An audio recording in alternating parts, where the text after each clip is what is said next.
So this is day one of me showing every day what we do for the permaculture. Trying to do a continuous video day by day, shorter videos, but more consistent. Today we'll be cutting spekboom. This is a spekboom. And it's quite a very nutritious plant. I want to show you a close-up of the leaves. You can see they almost like a succulent. Nutritious, but quite sour. So in front of our house we have this spekboom hedge, sort of as a privacy fence. But this is a magnificent tree. It's one of the best carbon sinks that you can find in southern Africa, and it's filled with nutrients, filled with vitamins, vitamin C especially.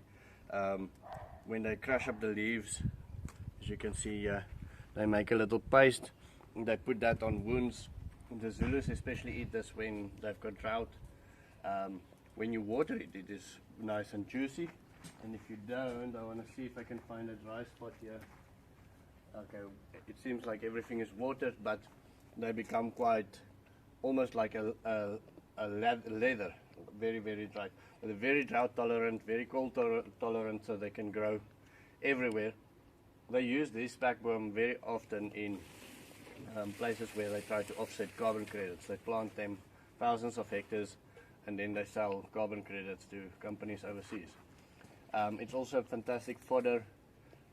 In Mozambique they use this to increase breast milk. It's incredible fodder for animals. So the way you harvest them, or the way you plant them, is with little sticks. So you can take any piece like this. They cut quite easily. This is cut and break quite easily. I see that one broke off mostly. Then you take your thing like this, cut most of that off, just like this.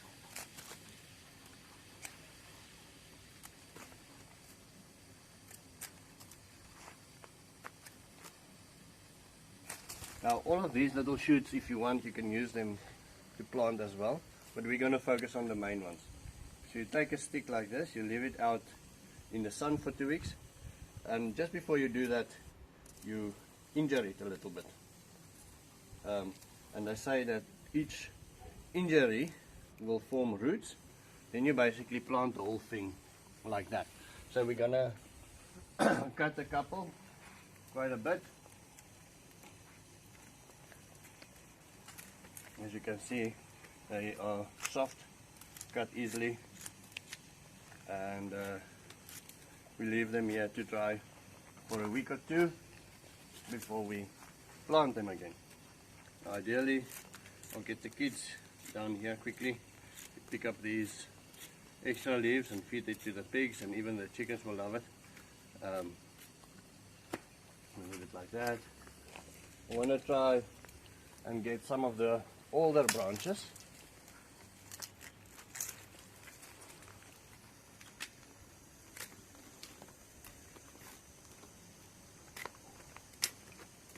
And then this we'll plant in at the edge in our visitor center, where we can use it to prepare food and so on. It is quite a nice thing in salads.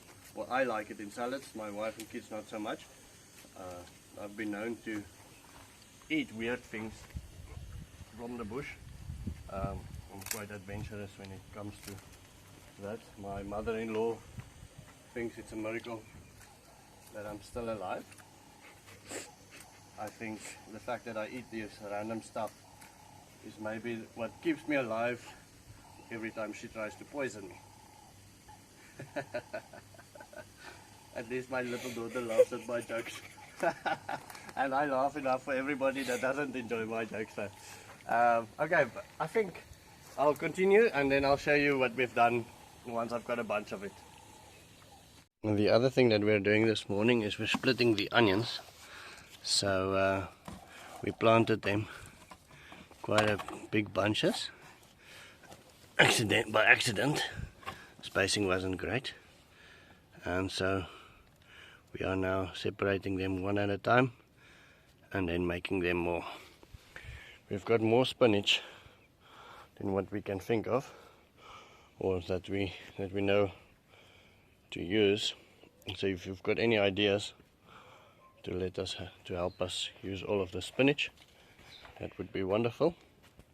And now we'll move all of this to Damien's forest. As you can see, it's quite a big bunch, and we'll have it dried out. And if you'd like to see what happens and how we integrate this into our food forest and how many beneficial insects these little shrubs, trees attracts, then subscribe. I'll see you tomorrow.